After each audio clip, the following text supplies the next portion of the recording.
Are you an overwhelmed SaaS founder ready to make the leap from leading a team to leading an organization? Join us each week as we refill your think tank with actionable tips and strategies from great business minds you know and those you don't know yet. This is SaaS Fuel with your host, 5-time entrepreneur, SaaS founder, and globetrotting adventurer, Jeff Maines. Welcome to episode 400 of the SaaS Fuel podcast, where cold emails are like bad first dates, too long, too salesy, and ending with let me know your thoughts instead of an actual plan. I am your host, Jeff Maines. I help SaaS founders like you grow from traction to scale. Here, growth is more than just numbers. It's about crafting a future-proof company, premium valuation, and leaders who build a business of significance while living epic, adventurous lives. Like I said, today is episode 400, and that is not a number I ever expected to reach when I started. Back at the beginning, I made one commitment, and that was I would do 50 episodes, whether I loved it or hated it, because I didn't want to be a podcast fail and get to 4 or 6, and 90% don't even make it past 6. So I committed to 50. And it turns out it actually became one of the best parts of my week. Every single week, it's absolute a highlight of what I do. 400 plus conversations with people at the absolute top of their game. And every one of them handed me their playbook without hesitation. I'm a fundamentally different person today than I was when I started. And my mind has been stretched so far, it can never return to its original shape. And I wouldn't want it to, even if it did. So I hope that your mind has been stretched along this way as well. This is also the last episode of SaaS Fuel. And before we close the chapter today, I have a big announcement, maybe the biggest announcement in the show's history. So stay with me to the end, and what comes next is really worth it. But first, one more incredible conversation. When did you last actually reply to a cold email? Not unsubscribe, not mark it as spam, but genuinely reply because something caught your attention and made you think, okay, I need to hear more. And if you're struggling to remember, you're not alone. I've done it a few times. But here's the really strange part. Your prospects feel the same way about your outreach and sometimes about my outreach. The Outbook playbook that worked 3 years ago is costing you the pipeline today. Longer sequences, more touch points, shinier automation tools, and none of it matters if the message landing in someone's inbox sounds like every other message landing in their inbox, and most of them do. Buyers have gotten frighteningly good at ignoring noise, and the companies still playing by the old rules are paying for it in silence. No replies, no meetings, no deals at all. In today's episode, we are tearing down the spray and pray approach and rebuilding outbound from the ground up. You'll learn why your messaging strategy matters far more than whatever tool it was you just paid for, and why handing your copy over to AI might actually be the thing quietly killing your reply rates. We'll get into how to segment your audience in a way that actually reflects how they think and feel, not just what industry they're in or where they went to college 20 years ago. And we'll walk through a practical reset you can start in the next 60 days to turn a stalled pipeline into something that actually converts. So if your outbound motion feels like you're shouting into the void, today's episode is going to hand you a megaphone and teach you exactly what to say in it. Let's get into it. Our founder on Tuesday was Robin Sims Allen, agile consultant, cultural and emotional bottleneck specialist, and founder of both Phoenix Marcus and Total Her, a social media platform intentionally designed for women and community-centered engagement. Robin brought a perspective that most business conversations skip entirely, that the biggest obstacles inside organizations aren't strategic, they're human.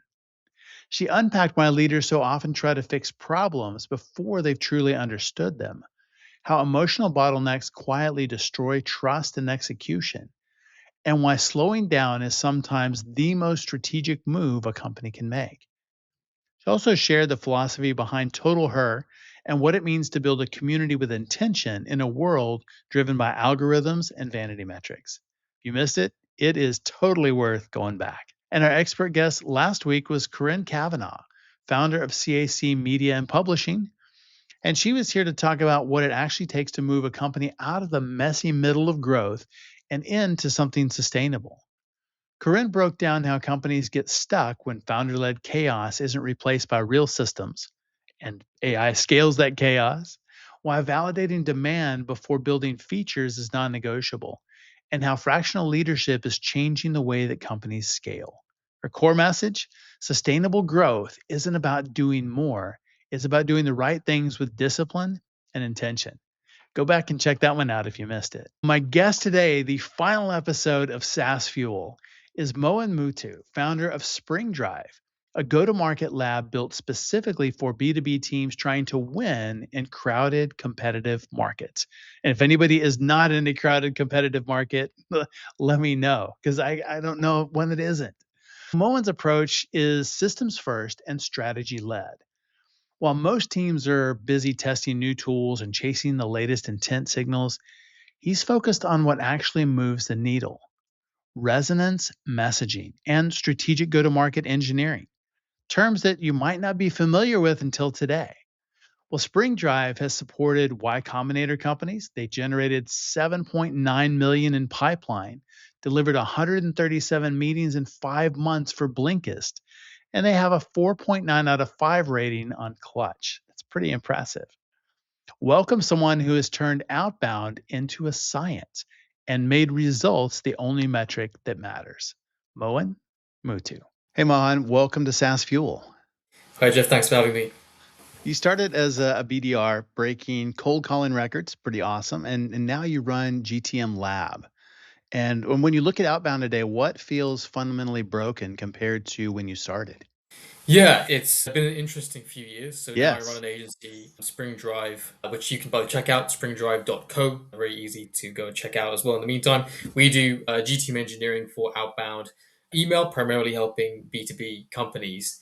And I think one of the big changes that we've seen is that when I started out, there wasn't really a lot of this sort of GTM engineering as a term didn't exist, for one thing. And even though AI existed at the time, it was not in the mainstream and it wasn't in the sales world or the sales and marketing world either at that time. And so very much the way that we would do things would be going out there and basically everything was very manual. And one of the things that I remember was that I think a lot of the ways that teams were looking at things like their sequences and so on was very outdated. There would be like open rates that were just non-existent reply rates. But I think the mentality was this is what we're doing. So we're just 17, 18 email long sequences and it wasn't really working. Right. Cold calling was what everyone just defaulted to. And I had in my mind this frustration with that because I felt, isn't this really wasted? That no one's really getting any traction via email, not in a what I would describe as a consistent, scalable way, right? It's not to say that people weren't sending emails that were not getting replies, but it was very small, very manual. And at the same time that I started to then do my own kind of research, lots of new tools started to come into play. One of those tools was Clay. This was back in 2021, 2022. Okay. And I started to get into that world, and then things snowballed from there. That's pretty cool. I think that it's interesting. You said things have changed a lot in the last few years, and I think that is really true. Why do you think that is with answer rates and people not answering their phones as much and being more hidden when they're looking for a product than just calling up sales and booking a demo? I think there's a few reasons that have all culminated at the same time, and logically, the reason that's happened. I think one of the reasons is general digital channels are more crowded in the last 4 or 5 years, especially since the lockdown and what how the economy changed during that time period. The way that things have become crowded just means that people are getting a lot more messaging of all kinds, right? Ads, phone calls, emails, DMs in your LinkedIn inbox, and all that kind of stuff, right? That's I would say the sort of core reason to it. I think the second reason, and this follows on from that, is we now live in like and you've probably heard this term before, an information overload kind of world, right? Yes. And so what I think the buyer presumes, actually mostly correctly, is that they can get the information they need. They don't want to be sold to as such, right? I do think that there's a little bit of a misnomer there. I think really when buyers are thinking, I don't want to be sold to, what they're really thinking is, I don't want to go through seller experience, Mm. which tends to be very conventional, very focused on what they're pitching you, and right. That I think is what's changed. And so buyers are saying, look, I can go online and find information. I can go into ChatGPT and weigh you up against the other competitor and all this kind of stuff. And I think so. What that leads to is a world where, firstly, there's a complete, I would say, misnomer that the conclusion is that these channels don't work anymore. When actually, what it really has led us to is a space where, in order to make them work, you have to be thinking a lot more creatively. You have to be thinking a lot more strategically, and that's where things like GTM engineering and some of the work that we do comes into play. Makes a lot of sense. I think that's really powerful insight. And there's a lot to unpack there. One, the market being overcrowded, for one, digital channels being easy, the traditional spray and pray approach not being effective. And so that leads to the channel doesn't work. But it's really that traditionally salespeople have not added value to the conversation. And Yeah. that's the reason they want to avoid that process, because it's not Mhm. fun, it's not helpful, it doesn't add value. How do we get to that point? How do we convince them that we do want to add value for those that actually do? And I think that's a lot of the companies today. Sales does want to add value. Yeah, yeah, for sure. I think the first thing is there has to be a little bit of a mindset shift here. And the first shift that needs to take place is the idea that there is a golden tool out there or a golden tactic that's going to unlock everyone's pipeline, be that signals or some kind of AI LLM thing, and that's gonna be what makes everything work. That's just not the case, right? I think these tools are really helpful. These things can supplement what we're doing and form parts of our campaign strategy. The question, or rather the thing that I think these teams need to be doing, and this is why no one does it because it's boring and takes time, is they actually need to go back to the drawing board, look at the data that they have, particularly those internal sales calls, existing customers, and so on, and try and figure out what actually differentiates us competitively today, right? Because fundamentally, all GTM comes down to that very same question: How are you competitively differentiated? That's fundamentally what it is, and then how do you convey that in attractive messaging? But it comes from that. So one of the things that we see quite a lot is companies will have an offer that's worked really well from an inbound perspective, and they haven't tested that offer in a colder market, outbound ads, for example. They want to force that into that market, assuming that it should work the same if you do it in the right way. And some companies die on that hill, so to speak. Whereas other companies understand, they're a bit more sophisticated in the way they think about it, and they say, okay, look, we know that these crop of, or this segment of the market, they have a problem we can solve, but they don't know who we are. They don't necessarily know how the kind of way that we can solve this problem for them. We need to reposition our offer slightly to make it more attractive to someone who hasn't seen us. That process is not something you can chat GPT. It's not something that you can fix with a couple of signal data points. You got to go back and really think about this, really do some heavy AZ testing and figure that process out and iterate on the data. Well, you can do that process relatively quickly in 2-3 months, but it takes some time to do, right? It's not something you can do over a brainstorming session. And I think that's why teams are fundamentally reluctant to do it in the first place. That makes total sense. Mm. I know there are times where, I just want to figure out what I want, and then I'll engage sales at the last minute. Or if I can just do it myself, and product led is there for a lot of Yeah. solutions. And that's kind of nice. But at the same time, if it's more complex, if it's something that affects the entire organization, that's different. I want to know that there's a real company behind that they'll do a demo. Even recently, trying to get companies to do demos has been difficult. Are Yeah. you kidding me? But some of the teams doubling down on tools, whether that is the AI, intent data, personalization. What's your take on that in the sales process? Is it something that makes it more effective or less, or what do you think? I think that it's fundamentally so. So first, as a disclaimer, we use I think over 30 tools at this point in how we put together our campaigns. Wow. A lot of them are AI led and all these kinds of different things, and not all necessarily on like copy, right, or anything like that. In fact, ironically, by the way, copy is one of the areas that we actually don't use AI fundamentally. There's some exceptions there, but we can talk about that. But That's look, smart. I think yeah, I think the way that I see it is that these tools are precisely that, they're tools.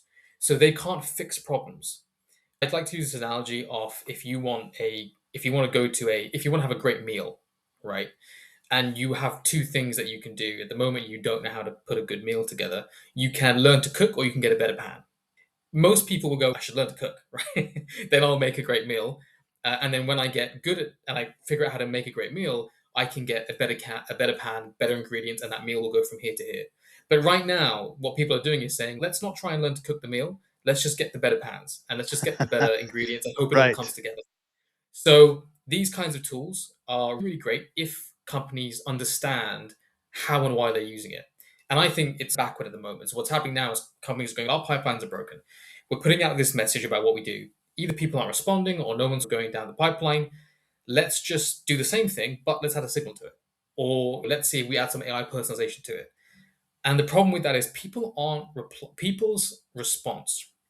And the response, what I mean by that is it could be their literal response, how they're replying to the message you're putting out there, but their own response when they see the message, right? They might not reply, but what they think when they see it, right, is not really about have you mentioned something that I did last week? Have you mentioned a post of mine? It's not even necessarily about the signal data, and we can talk about signals in a bit more depth. Fundamentally, what they're looking at is number one, does this look like something I receive all the time? Is it interesting?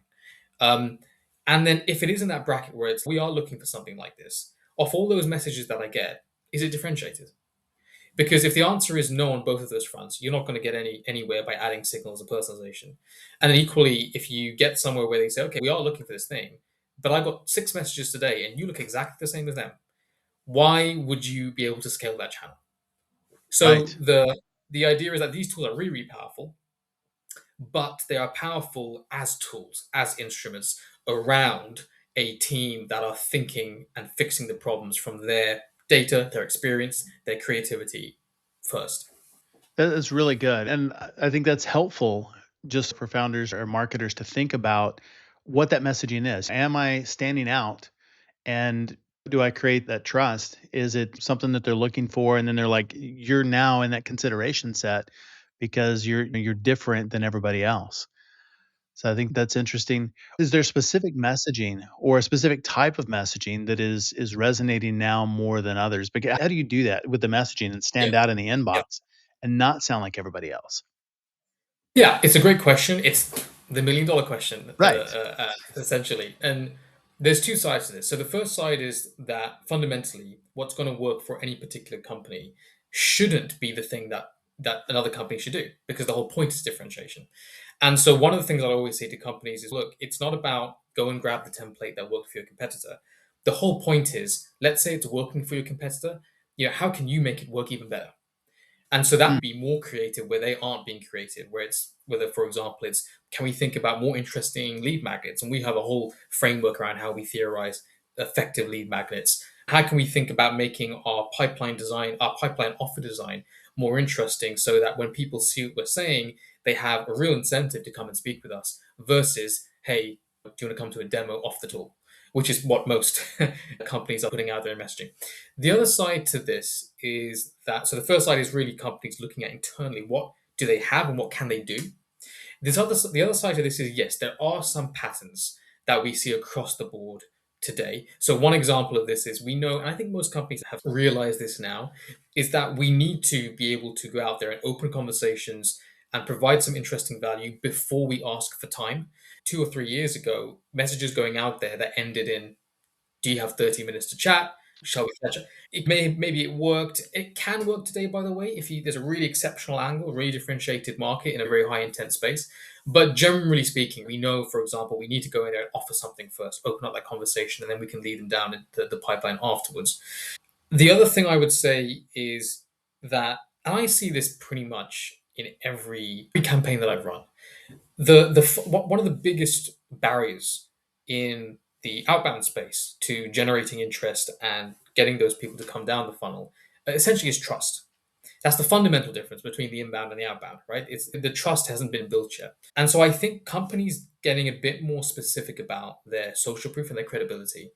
Um, and it doesn't just mean slapping a case study in there, but it means thinking a bit more carefully around how do we segment, for example, our audience and match the most relevant social proof to those different segments. And by the way, this is a great example of actually that's something you can do at scale, for example, in a tool like Clay, right? But you've got to be thinking about that being the right strategy before you know what to go and do in a tool like that. Um, so that's one example. And I think the other side, I think that I would see fundamentally, and this really comes from the first thing that I mentioned there, is that what you're offering is really everything. So I use this, and this might segue us a little bit into the topic of personalization. I use this example sometimes. Someone could send me an email that says, "Hey, I know that you're based in Essex in the UK. I know that you Right. started your agency in 2023. I know that you love to make cheesy broccoli pasta." And that could all be correct. And then it says, "Hey, do you want to see my CRM SaaS for a demo?" Now, I might look at that email and say, "Wow, this person knows everything about me," right? And it's all correct. And I resonated with that all that kind of stuff. And then the pitch is, "Do you want to see my CRM SaaS?" Now, compare that to the second example that I'll give. I'm a little bit of a football fan, right? Okay. Someone could email me and say, "Hey, I don't know who you are. And actually, by the way, I'm a moron. I know nothing about anything. But I happen to be best friends with Lionel Messi, and I can set you up for lunch with him next week." Which of those two emails am I going to reply to? Number two. I'm obviously, Absolutely. right? Yeah. Now, obviously, I've taken, people will look at that and be like, "Oh, but I've used extremes to make the point," right? But the idea that I'm making here is that personalization is really an adjunct to what true resonance is, which is, are you actually offering them something they're interested in? And so, too many companies that are basically saying, "We don't know if people are interested."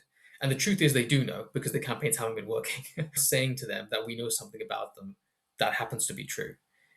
And if you think about this logically, it become quite quickly companies realize, like, why should that work actually, right? And so we have a lot of companies that come and say to us, "Look, we've actually been doing a lot of this personalization and scale stuff with AI and all the rest of it, and it's not really worked. What are we doing wrong?" And my first question to them is, "Why did you use the personalization?" I guess we know we need to do personalization. And I say, "Okay, but why?" And eventually it comes down to, we saw it on LinkedIn, or someone Right. told us that's what we're supposed to do. But when we do all that and we go, "Okay, let's actually go back to the basics and ask ourselves, is this something that's really differentiated in the market? Or is everyone else like you selling the same thing? Does it look very similar?" Then we come down to, okay, maybe we need to be looking somewhere else. When we start to put together those more competitive offers, let's say we go out there, I'll give you another example. Let's say we have two. I'll use the football example in this personalization example. Let's say someone emails me and say, "I don't know who you are, I don't know anything about you. Do you want to have dinner with Lionel Messi?" Someone else might message me and say, "Hey, I know that when you were growing up, you used to love watching videos of Ronaldinho. Do you want to have dinner with Ronaldinho next week?" Now, in those two examples, I'm probably going to answer the second one because I like the fact that he knew this thing. And it is true that actually I used to love watching those videos of Ronaldinho growing up. But the core thing in both of those cases is that the offer is fundamentally something I'm interested in. Companies, SaaS companies, need to first be going back to, are we competitively differentiated? Let's figure that out first.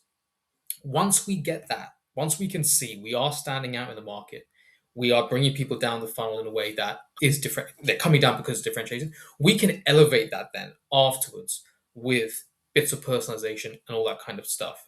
But most companies are skipping the most fundamental part and going straight to that.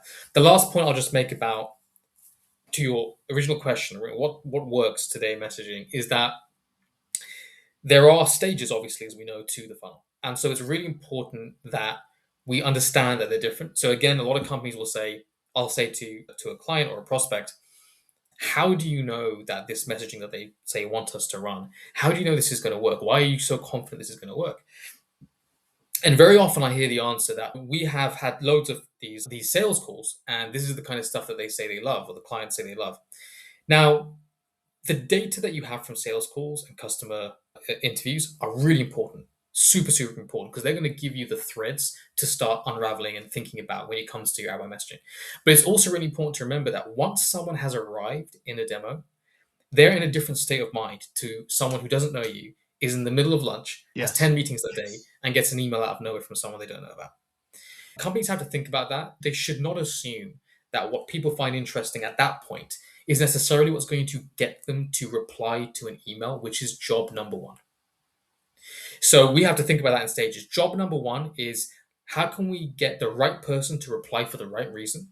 Job number two is, how can we get that person to be interested enough to come and meet with us? And then obviously so on and so on from there. But they are slightly different ways of thinking. And companies, and I think agencies are sometimes quite guilty of this actually, can be prone to go too far one way or the other.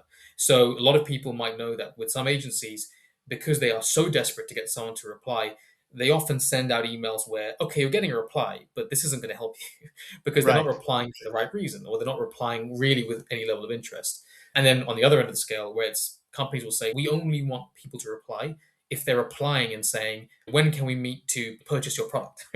And that's also not realistic today.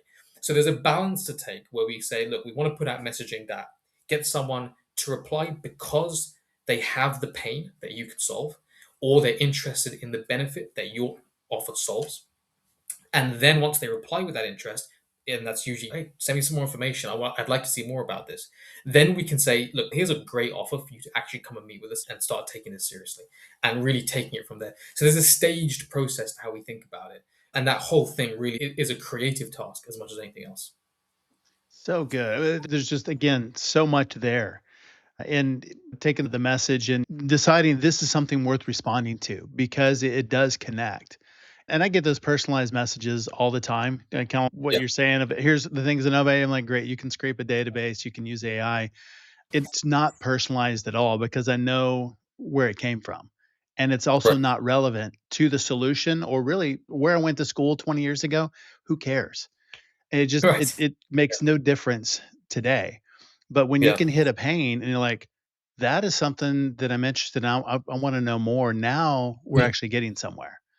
And I think Yeah. that's a fundamental difference in the way you're talking about most companies approaching personalization because they're supposed to, and because they're Yeah. supposed to get those things. And I think we've got this saying, marketers run everything. So something works really well for a while, and then everybody starts doing it and it stops. I Right. think that's one of those things that used to For work sure. really well.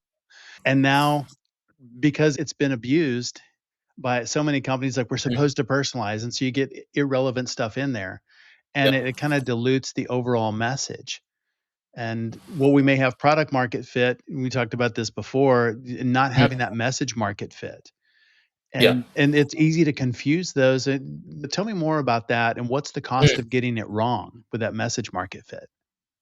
You know what's really interesting? I heard this a while ago, and I've always thought about it since because of what we do since then, which is that a lot of companies should actually be building based on message market fit. Because fundamentally, that's where PMF then comes from, essentially, right? Yes. As people say, everything's downstream from lead gen, but a lot of companies are trying to do the other way around. I think the cost really essentially is that you end up with in a situation where you may have a product that you are basically hamstringed by because for a couple of channels it works well, and this is usually what we see where basically it works inbound, but then for example you are not able to scale because you haven't figured out the message market fit for the other 97% of the market where you can actually consistently start growing. And so figuring out that message market fit, I think people sometimes take it a bit too lightly. I think they think about it as if to say, someone has the template somewhere that we need to be using. Do you have the template? Have you done this before? And really, that's not really what it is. Message market fit is about asking the question, what what do you do differently in a way that you can convey that the prospect will understand in a 5-second read of a message? And that takes time to formulate, right? Particularly given that, and this is the fundamental thing that I think people miss when they're thinking about message market fit, is it's not about writing a good message. So a lot of people will do this. They'll write their email and they'll think about the structure of a good email, which is what? There's a pain in there, there's social proof in there, there's what you're offering, and like a CTA. And well, that's a good email. The problem is that you are operating in a competitive environment. Being good isn't good enough. It has to be better than the other 10 emails they got from similar companies that week. And so the question to be asking isn't so much, is this a good email? Have I done the right things here? But as an example, is and I challenged a client on this like a month ago, where they showed me some of the copy they wanted us to use that hadn't been working. I said, we think it's going to work. And I said, why do you think it's going to work? So we've got everything in there, got the social proof and so on. And I said to them, and I won't give the details out, but I said to them, look, the social proof you've put in there, think about your prospect who are getting similar messages like this. Do you think your social proof is really stand out? And after a few minutes, they're like, okay, I guess not. I guess everyone has similar social proof like this. And it's a bit of a zero sum game. If you're not better, you just don't get the reply. You don't get a reply saying, you look like everyone else, so we'll give you half a shot, right? Right. You don't get that. You just don't get the It's a 1 or a 0. Yeah, right. reply or no So reply. Exactly. Yeah, And so going through that process is so important. And again, thinking about it not just in terms of the PMF, where, for example, it might be enough to say, look, here is a decent case study of a similar company at the stage of someone being in a meeting with you that can do a huge amount of legwork to closing the deal.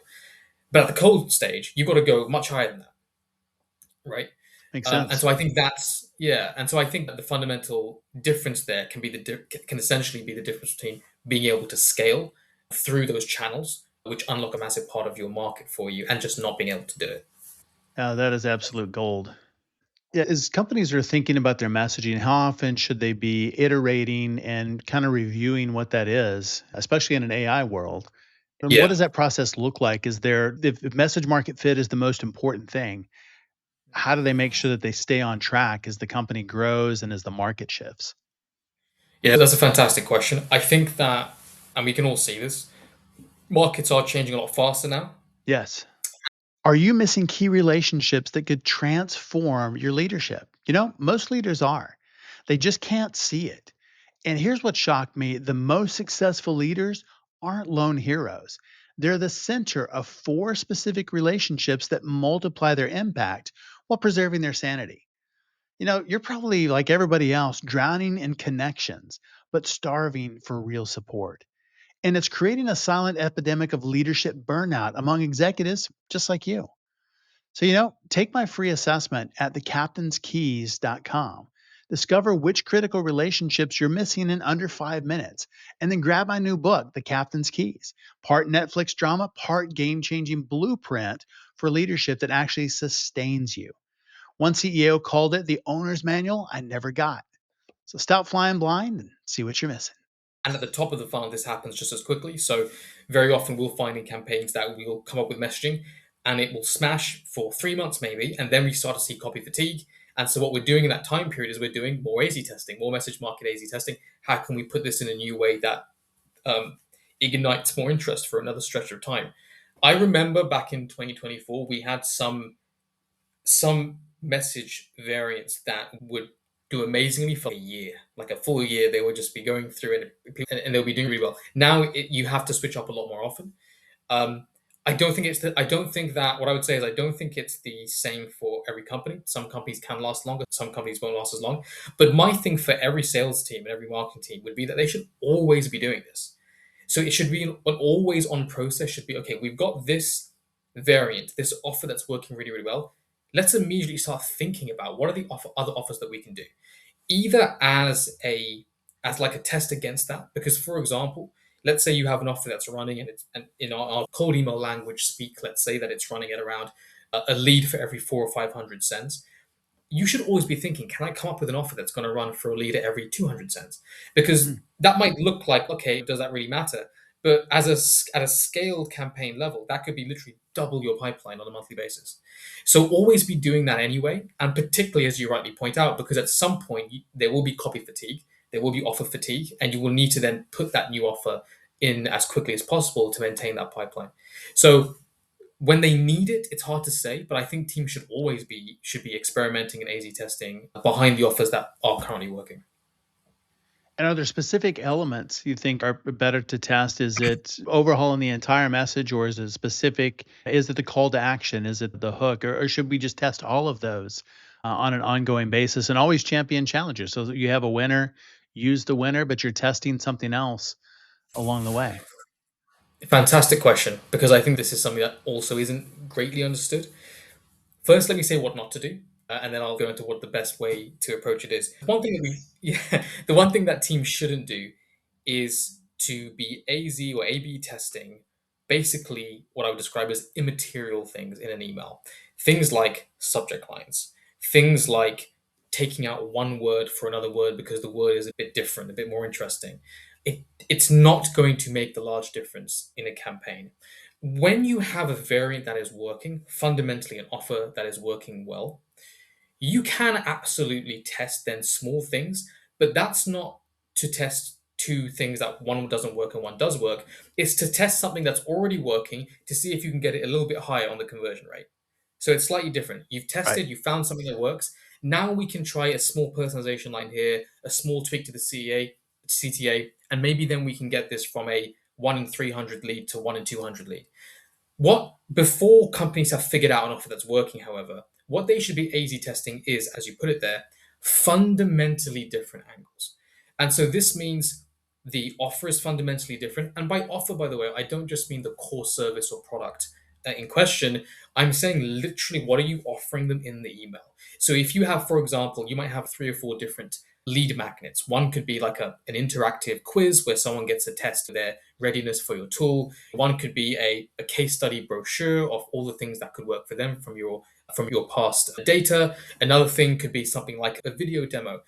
So, for example, those 3 different lead magnets are fundamentally different, Yes. right? They're being offered something that's fun.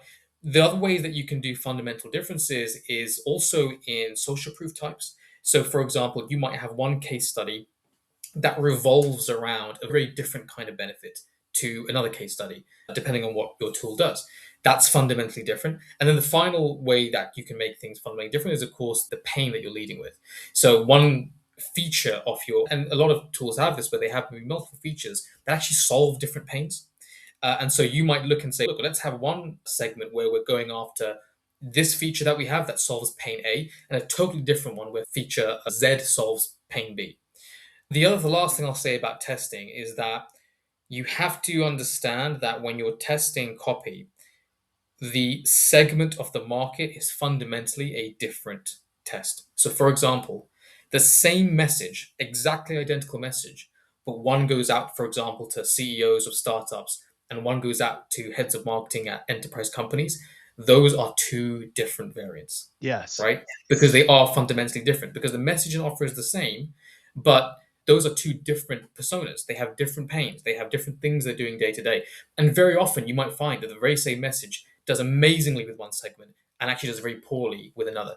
When you break it up like that, teams start to see very quickly how actually you can run 10, 20 AZ tests very easily, because there are so many different ways to be fundamentally chopping them up, so to speak. That's really good. I think the more tests we have going, the faster we get that data and the faster we can iterate Absolutely. and take action. So it's not just testing one thing, let it run for a couple of weeks. And it just, the market's changed in 2 weeks. But I love that, and really focusing and getting very specific on who am I sending this to? And is this something that is likely to resonate with them, and doing that test? We're thinking that, hey, I sent this email, it didn't perform very well. And so we're going to move on and do something different, but it may work really well in one and not in another. So it's the message has to fit the market. There we go. Message market fit. Exactly. Yeah. Yeah, absolutely. And I think that's also an interesting, exercise for companies to do, because I think sometimes companies make relatively arbitrary delineations within their market. So they might say, got this industry here. Really, what companies should be thinking about doing is segmenting based on the experience that they're having or the problems or the situations they're in. Because you might say, for example, that if we use the example from before, a head of marketing at an enterprise company might be very similar in both a tech company and also a big professional firm. You might not need to segment those separately, because actually they're fundamentally having the same challenges and going through the same problems.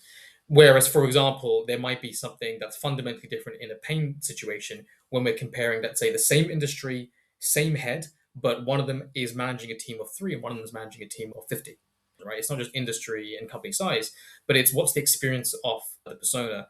And that excuse me, that helps to create the messaging to some extent as well.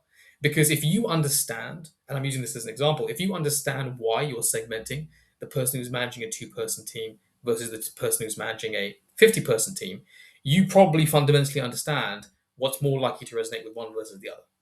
And so that has to be part of the message market fit testing as well. Intelligent segmentation. So good.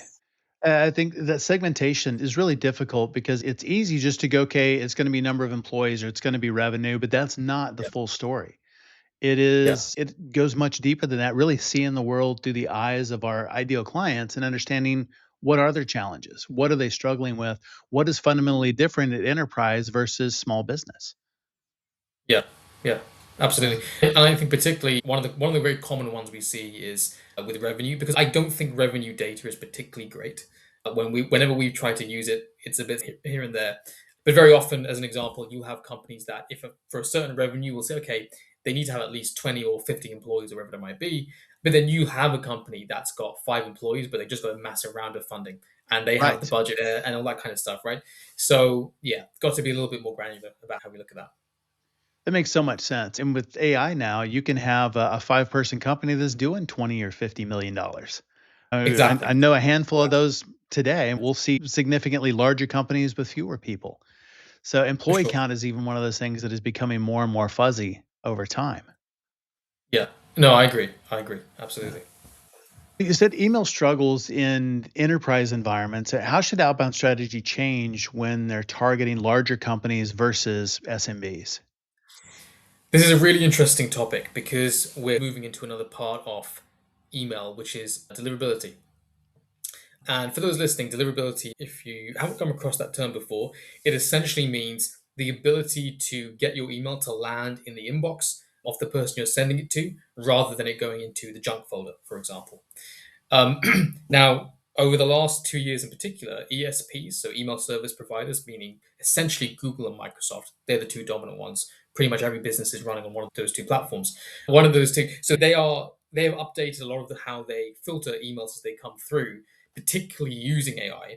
And one of the big differences, things like, for example, instead of looking at words that might trigger those filters, instead what they're doing is they're looking at the sentiment of the email. So these are a lot more sophisticated now as well. Now, with enterprise, I would say what's interesting is that, and this is the reason I introduced this topic, the biggest difference is actually the deliverability. It's not really the messaging. So we've booked a lot of meetings with heads, directors, VPs at enterprise companies, and the messaging is fundamentally similar in terms of the structure, the style to what we do if we're targeting a mid-market company or an SMB. The reason being that they're still just people. We sometimes forget that, right? I mean, we get daunted like enterprise. Oh no, we gotta go in with our tie right to the top, right? But Right. actually, they're just people, and again, it comes down to the fundamental framework that we build any campaign with, which is this going to resonate given the kind of experience that this person is having in their day-to-day job, and enterprise doesn't really change that fact, right? The deliverability, however, is very different, and the reason for that is usually enterprise companies tend to have certain security systems in place on top of their ESP. So these are Yes. systems like Proofpoint, Barracuda, Mimecast.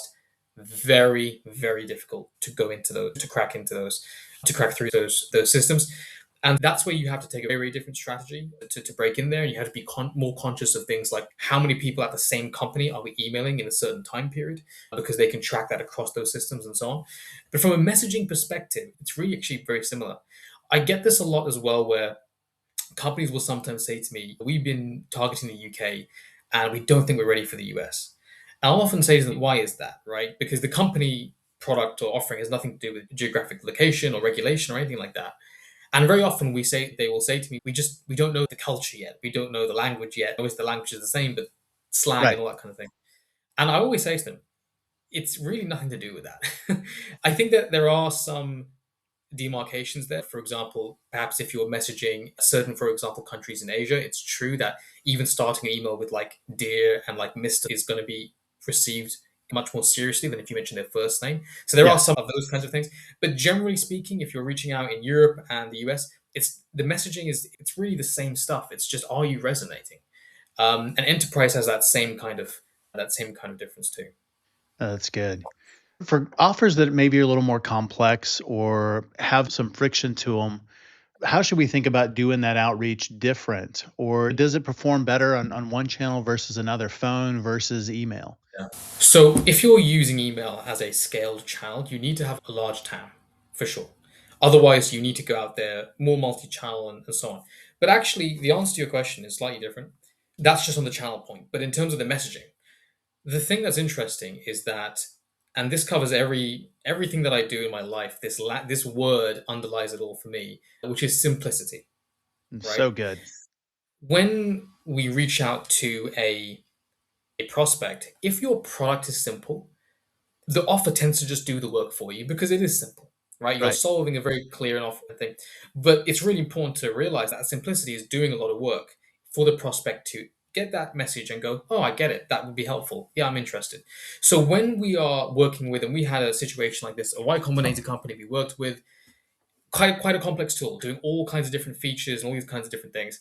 And what your first aim is really, how do we convey this in a way that in one sentence is so clear and so simple that there is no confusion for the prospect of what we solve and how the product can deliver that. There's a number of some advice that I would give to those companies is number one is just literally in a creative sense, can you write that sentence, right? Can you put that into words? How simple it might be. My advice is always to segment your offering within the product. So, for example, usually complex products have a number of different features that do a number of different things. Don't try and send a message that sells or tries to highlight multiple features in one message. Pick one that solves one pain and go in with that. So you might have, for example, as an example, you might have a CRM company, and let's say the CRM, one of your differentiators is that it can automate your call recordings into your updating your pipeline calendar, and at the same time, it also like automatically sends you notifications and does all these different things. Have those as, and this is a great way to do the AZ testing, have those as different fundamental variables. That helps you bring about the simplicity. Go out there to someone who, and again, this is a great example where strategy is leading the GTM engineering. Now you can say, let's go and find the companies that are with CRMs that don't have this very singular feature that we have, so automating call recordings into the notes, and just go out there with that one offer. You're with this CRM, which doesn't do this. We do this. Are you interested? Simple. And then you can do that across different features and go in there like that. The last piece of advice I would give is you can get creative. And this is what we did with this client of ours that we had that we're working with is, so one of the things we did there was we came up with an analogy. So we knew that our market were aware of these two competitor tools that were very well known in this market. And initially what we were finding was basically companies were like not getting what our tool really was. And so we changed the messaging to essentially say that our tool is basically that tool and that tool combined. Oh, But nice. for, right. And then we just had a little tack on at the end where we said that it was for and then a different pain that we summarized like 3 words. And then like we booked like 10, 20 meetings a month, like easily. So sometimes you've got to be creative in how you bring that about. But the thought process that those companies should be going through is, how do I simplify this? How do I make it clear, simple, and easy to understand for the prospects? So good. I love that approach. It's very creative, and that is a way to stand out in the inbox. You don't sound like everybody else. Exactly. That's Yeah, very exactly. good. You're taking something that's known and you're moving them to, here's the next generation. Here's something even better, and then the pain is very smart. Yeah. Uh, Yeah, I think and that's what I mean as well when I say that the best outbound plays today are first and foremost they're creative. They use creativity to then drive and direct where they don't then go and build out certain data plays or automations rather than just starting with that stuff. So if a founder wants to really fix their outbound motion in the next, we'll say 60 days, what are the Right. things that they should stop doing? And then what are some things they should start doing to make that happen and do it quickly? I will say one thing. In email, essentially, you're going to have, there's a number of different things and there's a lot to get into, but broadly speaking, your messaging is working or you have a deliverability problem. We can talk about other things like listings and so on, but we won't get into all that today. The first thing I would say is if you are basically getting no replies, and that means even negative replies. So every good campaign still has people replying saying, "Oh, I'm not interested." Right. If you're getting like no replies, you probably have a deliverability problem. In other words, you're not even landing in the primary inbox. If that's the case, you actually shouldn't draw any conclusions yet about your messaging because you don't know. And so you first need to fix deliverability before you can go and then restart those campaigns to test, is my messaging actually working? If that's not the problem, so let's say you are getting replies, but hardly anyone's interested, most people, maybe all of them, are coming back and saying, I'm not interested, leave me alone. Then you want to say, okay, it's the messaging that's going out there. One thing I will say is usually if an offer is attractive, even wrong or slightly uninteresting personalization around that won't actually take that offer from working to zero. Might bring it down slightly, but it won't take it to zero. So if you are finding that nothing's really working in terms of messaging, you have an offer problem, Mm. not a is the personalization good enough problem or is the signal data the right thing, the right problem. So the first thing I would be doing is saying, okay, let me go back and think, how can I make a more interesting offer? And that means go and look into what are my competitors doing? Let me go and speak to my existing and even my past customers and ask them the fundamental, most important question: why did you come and speak with us in the first place? Yes. Right? That question, and getting into all that, and then coming up with different things to test. The final thing I mentioned as well, by the way, for a lot of teams, they're just not doing enough. So I actually had this conversation about 2 months ago with a company where they were like, we're not getting any replies. And I was assuming that I was going to be like, yeah, the messaging isn't good. But then I looked at their campaign and the messaging was fine. The actual stats from their campaign were actually okay. But in a month, they'd only sent around 150 emails. Oh, wow. You have to, so a lot of the times you might have something that's working, but you've got to make that work. You've got to put some volume behind it to really get that coming through. I'll say one last point on this, which is because people sometimes get a bit confused about volume and scale and how that works. You have to understand your pipeline economics. You have to understand what is the size of my TAM. If you have if you've got a TAM, and we often work with companies that have TAMs like 400,000-500,000 individuals that you can be reaching out to.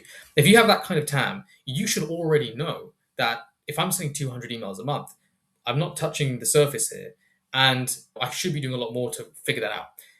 If you have a TAM that's, let's say, smaller, let's say you only have a few thousand people that you can really be reaching out to, you still need to be doing high volume, but horizontally, which means you might send 500 emails in a month, but you're also going to make 100 phone calls. You're also going to do 100 LinkedIn connection requests. It's still volume. It's just done differently when the TAM is smaller. But Right. so that's the final thing. A lot of companies, they're just not doing enough, and they're drawing conclusions far too early. You've got to put a lot, it's just essentially, it's statistical significance. It's a very, researchers and marketers will know this concept. You've got to put enough out there before you can really clean the data. I would say those three things. If you're not getting replies, look at durability. If you're getting replies, but they're just all pretty negative, go back to the offer. And then finally, make sure you're doing enough. I think that will help solve most cases. There's a few other things, but I know we haven't got a huge amount of time to cover everything. Maybe we'll do another one. But yeah, that's, I think, what can get people to start fixing the pipeline. Outstanding. That is exactly the kind of wisdom the audience needs. That's really gold there. So thank you for that. Where can people learn more about you and about Spring Drive online? Yeah, absolutely. The best place to go is straight to the website, which is springdrive.co. So springdrive.co. And everything is there for you to have a look at. There's case studies and all that kind of stuff. And if anyone's interested, they can always reach out to have a conversation as well. Outstanding. We'll make sure and link that in the show notes. Oh, and it's been such a pleasure. So much wisdom and value today. I really do appreciate it. Thanks for being on SaaS Fuel. Thanks for having me, Jeff. Yeah, been a pleasure. Thanks again, Mohan, for coming on the show and sharing your insights and resources. You can learn more about Mohan and Spring Drive at springdrive.co. As always, all links, highlights, resources, and full show notes are available at saasfuel.com. And of course, be sure to check out our channel on YouTube as well. It's at Champion Leadership. And we've got lots of resources over there for you. And thought leaders share.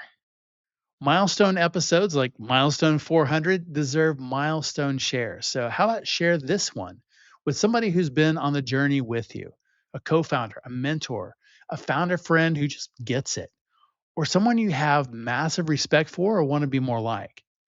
And everyone who shares episode 400 gets the rare and deeply satisfying feeling of having been there from the beginning. And if someone shared this with you, you know that you made a huge impact. At the top of the show, I told you I had an announcement, and here it is.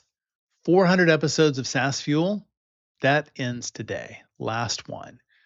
And on Tuesday, Futureproof Founder begins. The world has changed. The founders I talk to every week, they're not just navigating SaaS anymore. They're navigating AI disruption, shifting markets, and a pace of change that makes last year's playbook feel ancient. Futureproof Founder is built for that world. It's for founders like you and executive leaders building companies from startup to 30, 40 million and beyond. The ones who want to stay sharp, stay relevant, and build something that actually lasts, that has value over the next 3, 4, 5, 10 years. The format's going to stay the same. Twice a week. Tuesday's series is called Founder Led. Same founder stories, deep, real, and still no filter. Thursday's episode is the playbook. Operators and experts sharing what's actually working right now and how to plug that into your world. On our very first episode on Tuesday, I am breaking down the moats in SaaS and tech that have collapsed over the last couple of years and exactly what has replaced them and what you need to do to take advantage of that now to get a jump on what's ahead. We'll also get into the future of pricing, and I'll walk you through step by step a plan to keep your pricing model relevant. And then the skills that you need to develop yourself and your team right now so that your business doesn't survive over the next few years, but you absolutely crush it.